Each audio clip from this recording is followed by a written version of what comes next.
That's a Formula 1 car. It is a state-of-the-art, technologically advanced, high-performing machine that represents the pinnacle of automotive technology. Its single crash can cost as much as 2 4 BHK apartments in DLF Camellias. And yet, every race weekend, drivers slam these hundreds of crore machines into walls at 300 km per hour or more.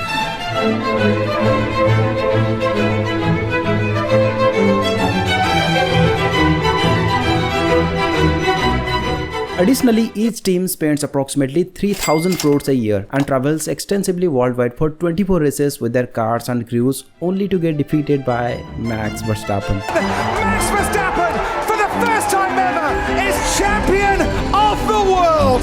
Oh my lord, Max! Oh my lord! Yes! Oh my god!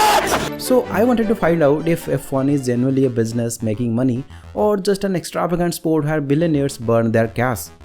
Well, as it turns out, F1 reported a blockbuster figure of $1.34 billion in just the second quarter of 2025. And it's astounding to see that its revenue are reaching record heights. Especially after 2017, its revenue increased from $1.7 billion to $3.6 billion by 2024. That proved it's not just a fancy sport burning cash, but a growing, lucrative global business for its owners and stakeholders. So that brings us to the question, what's the business model of Formula 1? How does it make billions? What happened in 2017 that changed Formula 1 forever? And lastly, we will discuss why India was kicked out of Formula 1 racing. But first, let's understand what exactly Formula 1 is. Well, think of it as the pinnacle of car racing where teams compete with extremely fast, single-seater open-wheel cars. The official Formula 1 World Championship was inaugurated in 1950 with its very first race at Silverstone in England. Currently, there are 10 teams and 20 drivers. The Formula 1 season typically runs from March to December and consists of 24 races or 24 Grand Prix, which are held across 5 continents in various countries. So, what's a typical race weekend be like? First, practice session. Then qualifying. That's where drivers aim for the fastest lap time, because whoever nails it get the pole position starting at the very front of the grid on the actual Grand Prix on Sunday. Then other drivers lined up behind him in the decreasing order of their speed. In the race, drivers compete for the Drivers' Championship and teams compete for the Constructors' Championship. But only the top 10 drivers receive points. The higher the rank, the more points you get. Now here is the interesting part. F1 isn't just about speed, it's a team sport. Every team designs, builds and fine-tunes its car. Strategy is everything, whether it's choosing tires, planning pit stops or swapping all 4 tires under 2 seconds. Yep, 2 seconds.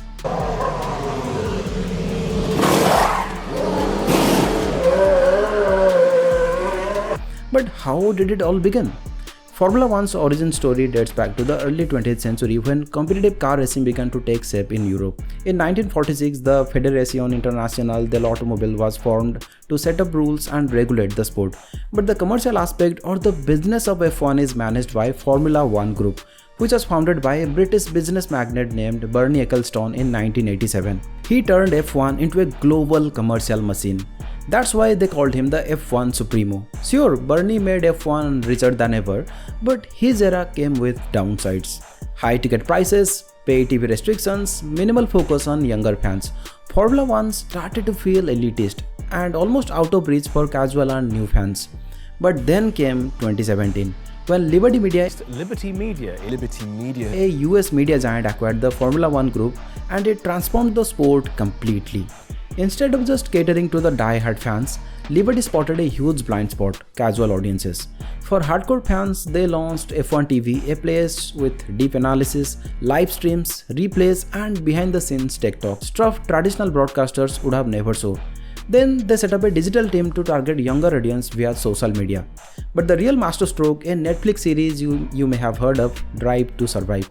For the first time, fans saw drivers not just as racers but as humans, from garage tensions to rivalries to their lives off track. It gave people drama, personalities and emotion. And the effect? Massive. In the US alone, 34% of the Drive to Survive viewers became a full-blown F1 fans. Globally, the sports fan base got younger. In just 4 years, the average fan has dropped from 36 to 32. Hardcore fans got their in-depth content and casual audience got their easy access. And newcomers, they jumped in through Netflix, YouTube, Instagram and TikTok, wherever the content lived. And I'm pretty sure many of you must have become F1 fans after watching the F1 movie. For the first time ever, F1 wasn't just a rich man's sport, it became a global entertainment brand. And the results speak for themselves. Formula 1's revenue literally doubled between 2017 and 2024, all thanks to one bold shift, turning racing into storytelling. Now the billion-dollar question. Where does this $3.65 billion even come from? First up, we have broadcasting. Almost 33% of the money, which is roughly $1.2 billion, comes from this. The broadcasting deal for Formula 1 is negotiated on a country-by-country basis. For example, ESPN currently holds the Formula 1 broadcasting rights in the US and pays around $90 million per year as per the deal. But Liberty Media is now seeking to double its contract to a range of $150 to $180 million per year with potential bidders like Apple, Netflix and Amazon. The next chunk of revenue is driven by race hosting fees, which makes up about 29% of the overall pie. When you watch Formula 1 race in Monaco, Qatar, Singapore, remember someone paid a lot of money to make these races happen. And this hosting fee can range from $10 million to $60 million annually. The current 2025 Formula 1 season is being hosted by 21 different countries across 5 continents. And hosting fees cost vary by country. For example, Monaco, one of the oldest tracks on the F1 calendar, pays around $50 million a year, while circuits such as those in Jeddah, Saudi Arabia pay around $55 million. Now mind you, these contracts also have an annual escalator, which means this fee keeps increasing every year. Next we have global sponsorship, which make up another 20% of the overall revenue.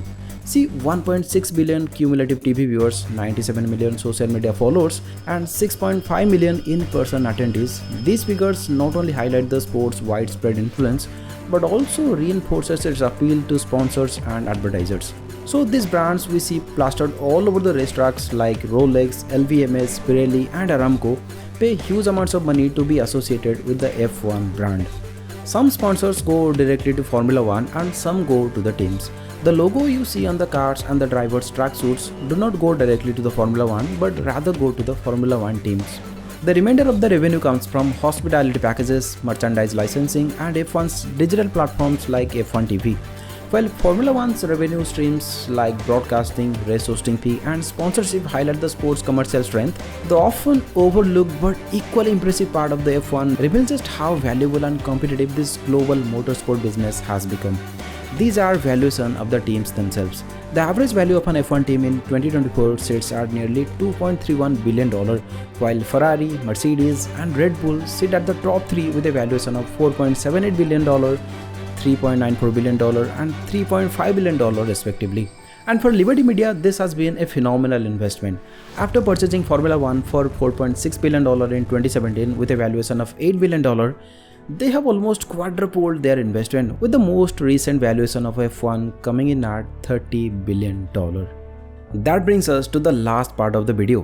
Why was India kicked out of Formula 1 racing? Just imagine this, lap 24. Hamilton opens his DRS, closing in on Massa's rear wing. He makes the move, dives in and boom, contact. The crowd roars as the two titans collide. And no, this isn't a made-up scene.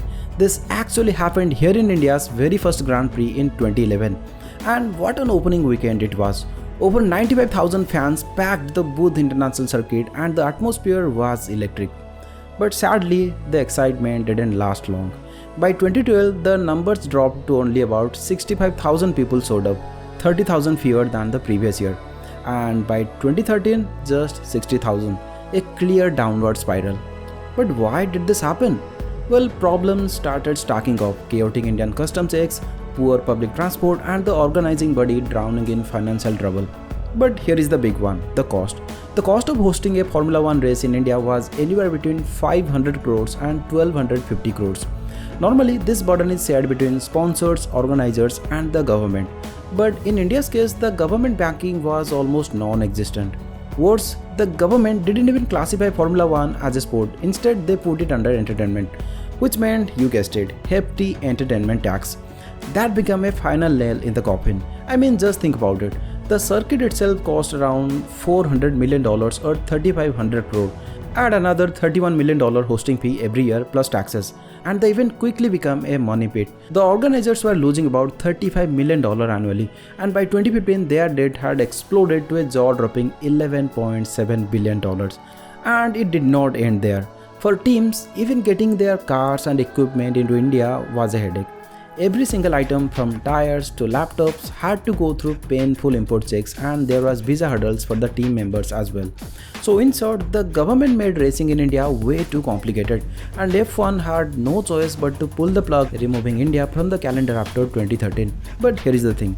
The Bhuj International Circuit is still standing, and honestly I hope one day Formula 1 makes its return to India, because those who witnessed the first race in 2011 know the magic this sport can bring.